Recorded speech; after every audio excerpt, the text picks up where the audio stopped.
Too sassy. What? Hello. Hello. Hey, what's up, guys? Hey! Cool. So, by popular demand, Yeah, we are starting a podcast. by popular demand we mean the one person who literally wanted me to be involved. Yeah. So Who yeah, was? I can't even remember. I remember Carmen said that we should start a podcast. So, This one's Carmen, for if you, you're Carmen. watching, yeah. Okay, Cool. Yeah, I hope you enjoy it. so we thought we would start by sharing an unpopular opinion. Yeah, we'll have like a little segment. Like we're gonna try and stick to a certain program, if you can say it like that. So, yeah. do you want to start? I don't know. I think my unpopular opinion is pretty controversial. Trigger warning. Oh yeah, trigger warning. If you're about to, if you can't handle triggers, like turn it off now. Should I What is go? it, yeah? Okay, cool. I think the Beatles are overrated. In the podcast. They've Okay, got like a deliberate. couple of good songs. The Beatles artists, obviously you guys know them, and even myself, like they're not quite my music, but they've got some good songs. But I mean, they're a little bit overrated. Come on, guys, they're not that great. I mean, people are just stuck in that era. Oh, I was born in the wrong time. No, you were born in the right time. The Beatles are not that great. Get over yourself. I mean, I think it's more of like a generational thing. I think the Beatles in their time and like what they kind of stood for is more important than their actual music. Yeah, I suppose there's a lot of like I think political things that obviously carried weight and why they were so big and stuff like that. They were like the freedom people. I don't even know if I would. Have you done your research? Well, just from like hearing it, they were like the hippies, you know, not hippies, but they like were controversial themselves, and I think a lot of people liked what they stood for. Okay. But I think nowadays they so like, to be honest, they're like irrelevant. Unpopular opinion. Leave a comment down yeah, below. let us know what you think. If you think this marriage should be cut short.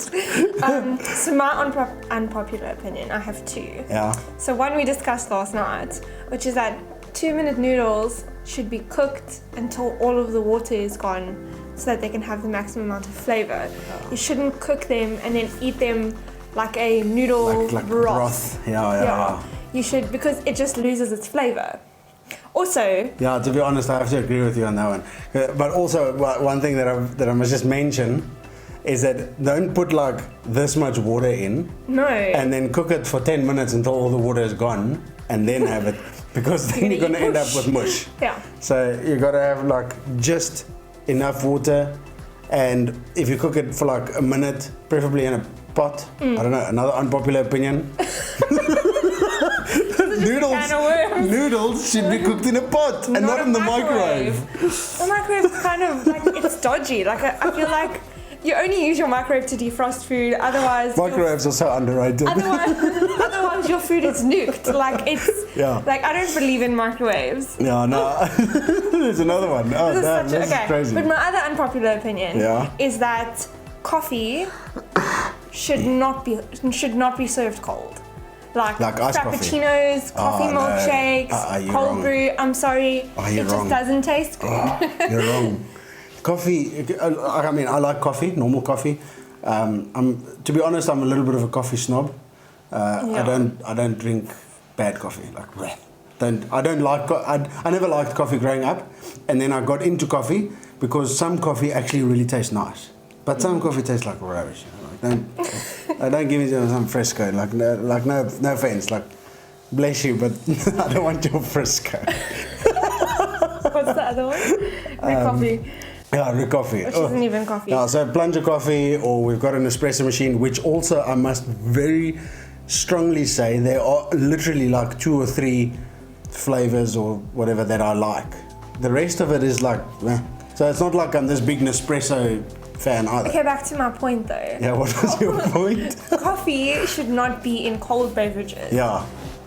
You disagree with me? I strongly Okay. disagree with you. Well, that's just my opinion. This is what this is for. Yeah, you know, no, to absolutely. debate such things. I think, I don't know, what don't you like about it being cold? I feel like coffee is just such a I don't even know how to describe it. It's like one of those things that when you have it, you just feel so comforted. And I feel like when it's cold, it is not comforting. Yeah, but it's like a milkshake. Yeah, but it's not. Another unpopular opinion. Coffee flavored milkshake is not milkshake. I must also say, since we're on the topic of coffee and unpopular opinions thereof, Yeah. that the whipped coffee that's going around at the moment is not that great. Yeah, that is also very. But how can you make instant coffee great? That is my question. You can't. You can try and make it better by adding cream and amazing things to it. But then it's because the amazing thing is with it, and ultimately the amazing thing is worse with the coffee than with it by itself. 100%. So 100%. if you add condensed milk to normal, I don't know, what do you call it? The dissolvable coffee? Instant coffee. Instant coffee. It, like the condensed milk gets worse. It doesn't, it makes the coffee better, but the condensed milk by itself is still better. True. So, True. Anyway, okay. Let us know, what you think. If you have an unpopular opinion, drop us in the comments and we'll maybe talk about it next time. I don't know. So this week's topic, we decided to do kind of something that we know, which is marriage. Yes. We only have been married for a year and a bit. Just like a year and 2 months, I think. But we have been together for about 4 years. More than 4 years. 4 years and 2 months. Just over 4 years. I mean, really. Who's counting? I'm gonna date her for 500 months. That's my life goal, and then I'll reevaluate. Yeah. Okay. I'll probably go for another 500. I don't know. Anyway. So we decided we'd talk about what we expected, Yes. or rather things we wish we knew before we got married. Yeah. So I've written down something, and I said the legal side of getting married was much more a part of everything than I thought it would be. My understanding of getting married is that you just kind of sign a piece of paper. I didn't really think about the legal side of it. Yeah. But you have to get a contract, you have to, go to your pastor or officiant 2 weeks before the time. You've got to do fingerprints, you've got to pay for it. It's quite a process. Yeah. So what's your thoughts on that? I don't know. Like the legal thing I kind of anticipated, but that's just because like my background and where I come from, not that I'm a legal person, but like growing up with my dad who's a businessman, and I understand contracts and I understand to a certain degree.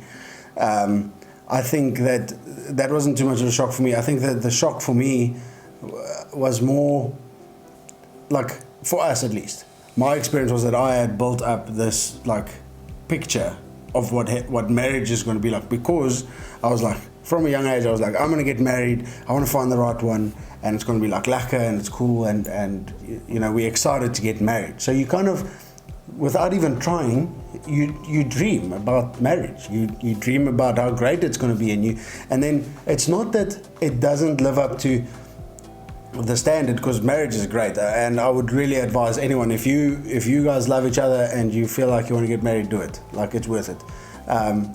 But it's very different. It's very different to what I thought it was going to be, and there's a lot more things that you have to like work through, because now you get two people from two different backgrounds, from like two different cultures. Yeah.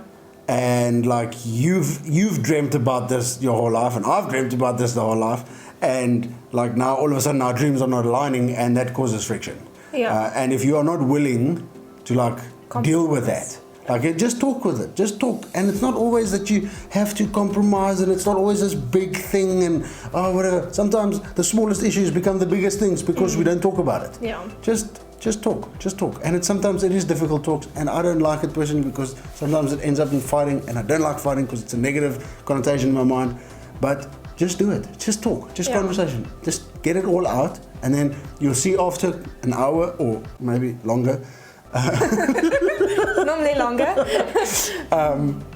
Everything is much better. Even if nothing changes, just the fact that you both got out what you had inside of you, it's much better. So for me, I didn't quite live up to my dream, but I mean, that's kind of like obvious. Like, I think when you word it that way, everyone obviously has their own expectations of marriage Yes. and what that's going to be. And I think we are so tainted by media and the way we see marriage through Yeah. others. It's very much this idealized, romantic, nothing ever goes wrong. You know, when you fight, it's passionate and it's it's filled like with everything still is like a filled- movie. Yeah, it's still filled with love and it's still like this amazing thing, but it's really not. Yeah, it's I really mean, marriage is incredible. It's amazing. It's probably one of the best decisions we ever made as a couple. But irritation is not romantic. Or anger. When you're angry, you don't feel romantic. No, It's not great. It's not like, oh, I'm so angry about you. No. I'm so angry at you. No, it's not like that. In that way, I suppose it doesn't lead up to your idealistic idea of a relationship. But I can honestly say that the beginning part of your relationship, when you first meet, Yes. for me at least, definitely met, if not exceeded, expectations that I had for like my forever partner or my future husband. I mean, when I met you, it was like we just knew, and everyone was like, "Oh my goodness, you can't get married," blah, blah, blah. But like we worked, Yeah, we knew. out, Yeah, absolutely. and I wouldn't like change any of that. Yeah. I mean, I told her that I was going to marry her before we started dating. Yeah. So, and now we're married, and we love it. So, to all the haters. Another, like I don't want to go back to unpopular opinion, but it is a slightly unpopular opinion based on who I've spoken to. When people say that when you get married, sometimes it doesn't change things. For us, it changed a lot. I felt Yeah. like they at the point of getting married, and I don't know if it's just an expectation that I put on it, but at the point where we got married and the pastor said, like, you are husband and wife. Don't bang the table. Our microphone is here for anyone who's wondering, and he's like, Yeah, so as soon as the pastor said, like, you guys are married now officially, there was, for me, I felt like there was a shift. And then when we went on honeymoon, it took me like at least a week to kind of just adapt, because it was almost, if I can explain it like this, getting married is like putting on sunglasses on a bright day. Like everything changes, but it's for the better. It's like you can still see everything's still the same, but it's like you've got this like better, something that makes your life better, and something that so for me it was an absolute positive experience, and still is. I mean, I love being married, being friends and close, and being able to share life with someone, the good and the bad times. when you spoke about honeymoon, I literally wrote a note down here that says honeymoon is crazy. Yeah, honeymoon is crazy. Okay, for all of those of you who are Christians, even non-Christians who decide to wait before marriage and decide to like save intimacy for marriage, honeymoon is insane. Yeah. It is so hyped. There is so much pressure put onto this one time in your life. Yeah, 100%. And if I can give any advice on that, it's literally just to like be patient with one another. Yeah. So I think like for me, just the whole experience of just intimacy and everything all together was like I didn't know what to expect. Obviously, you build a picture in your head, and when it doesn't work out like that, you just overthink it, and it's sometimes, I don't know, for us at least, it was just an interesting experience. So be patient with each other. I think what I can say, maybe what you're trying to say in a more, kind of normal way, is that, you live such a normal life together before you get married. And everything is super normal, except for like this one big thing that you can't be super intimate with one another. And then you get there and it's kind of like, where are the boundaries? Where are the rules? You go from like 0 to 100 within the span of a day. And I mean, everyone's making jokes with you, and everyone's kind of now like, you've got that wedding glow, and it's kind of like uncomfortable because it's something that's just kind of changed in your life. And I think everyone places a lot of expectation on you as well. That this phase in life is like this amazing, wonderful, life-shattering thing, and it's actually just extremely normal. Shattering. It's actually just really normal. Yeah. And I 100%. think that we need to start normalizing the fact that Yeah. not being intimate before you get married is not a normal thing. Yeah. It's a very unnormal thing. Yeah, it's very unnormal. And then being really unintimate to really intimate is also a very unnormal thing. Because I think, like, especially, and it's not just church, it's like there's a lot of places, but it happens unfortunately a lot in the churches that people are like, turn everything off, just ignore it, don't give any attention to it, and then you get married and everyone's like, okay, rev it into the red, and that's just like, for me, I would have liked, and I think personally, going forward and stuff, when I have the opportunity, I will share with people my experience before they get married. Yeah. So that when they actually go through the process, they kind of know that, okay, cool, they're not alone or something like that. I mean, it's just, it's good to have people backing you and stuff. And I don't know if it's quite necessary to preach it from the pulpit. I suppose I wouldn't mind it. But just in a close, like a more intimate group, maybe like a home cell or maybe marriage courses and stuff is obviously a great opportunity. Yeah. Just to share this type of stuff with people. So. Yeah, that was just my side notes on honeymoons. Yeah. If you had any interesting honeymoon experiences, please leave down in the comments. But please don't leave anything vulgar. This is a PG channel. It's a family-friendly channel. Yeah. So, do you have anything else you want to say about marriage? Or Yeah, I don't know. Marriage for me is an interesting thing. I think another thing that you don't necessarily think would be a problem is finance. Oh yeah. And I mean, it's because you don't know. Do I share everything with the person? Do I not? Do I withhold? And then by the time it's too late, then you tell them, and then it's like, well, you've gotten us into this hole.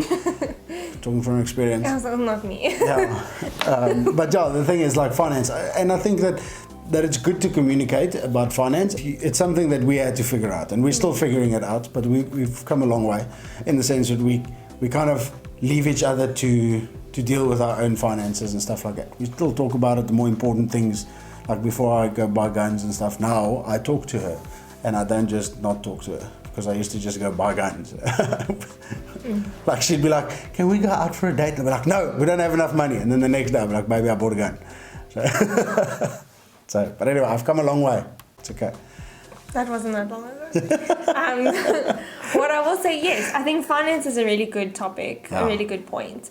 I think because I've now started my own business, like I always kind of ran my own business on the side, but now actually running a full-time business, I've really seen how slowly money, or rather how quickly money disappears and how slowly it comes in. Yes. And you obviously, I don't know if it's just naivety or because of how young we were when we met, but I never thought about the idea of paying a bond or, registering as a taxpayer or any of those things. I mean, they were like the last thing on my mind about being in a relationship. You don't think about those kind of things.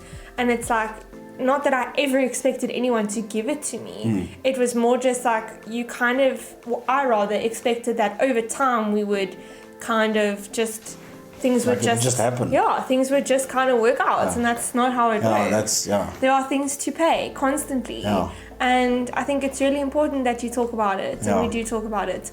Obviously, there are situations where it's maybe better to keep certain things aside if you're keeping money for like a birthday or things 100%. Like that. It is difficult to not disclose those things, but at the end of the day, it's ultimately for the benefit of the other person. Some people may disagree. Some people may say, tell me that you've put 2,000, 3,000 rand away for my birthday or whatever, but I just don't think it's necessary. I think ultimately it boils down to like you got to trust each other. And people make mistakes and people do wrong things and whatever, and as long as we own up to it and we change, like let's just move on, let's get over it, and then you grow from that, and you let each other know what's going on. But even in openness, even in being there, if it comes from a point of, well, I don't trust you, so you got to like do this, then you have a much bigger problem than just a finance problem. Then you have a trust issue in your relationship, and I think that it's very important that gets worked on before the finance issue even like goes anywhere. I mean, deal with that, be open about it, but you have to get to a point where you actually trust each other. Yeah. I thought we'd end off with a last question. Okay. Which is, do you believe in soulmates? Unpopular opinion. No, it's not I don't unpopular. think there's one person for one person. Personally. Okay, I do. Or I was going to elaborate and say that I do feel that people are placed in your life and you do have like an immediate connection with them.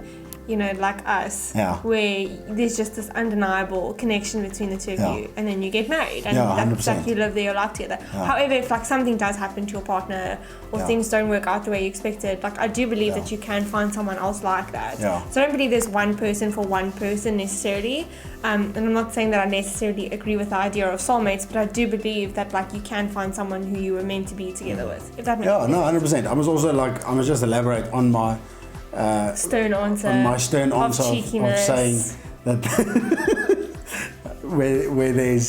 where I don't think that there's one person for one person. I mean, when you're walking with Jesus and you have a relationship with him, he will more often than not line you up with someone who's on the same level, who's doing, who's also on the same trajectory and stuff like that. And the only reason why I don't want to say is that there is one person for one person, whatever, is because a lot of times in a relationship, you are going to go through a difficult time, and you're going to be faced with or you might be faced with the question that I married the wrong person, and that I want to avoid that, because it's not that you now have the scapegoat almost of, oh no, sorry, I actually married the wrong person, I need to get a divorce. There's no such thing as that. If you treat the right person like the wrong person, then it's not going to work. And if you treat the wrong person like the right person, then you might realize that you might have not married the wrong person after all.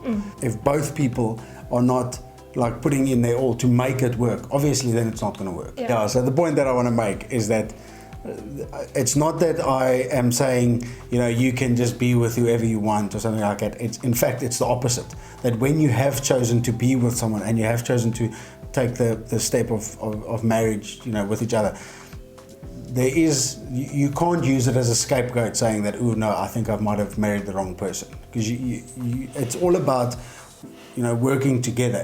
You're building a life together. You're building a marriage together.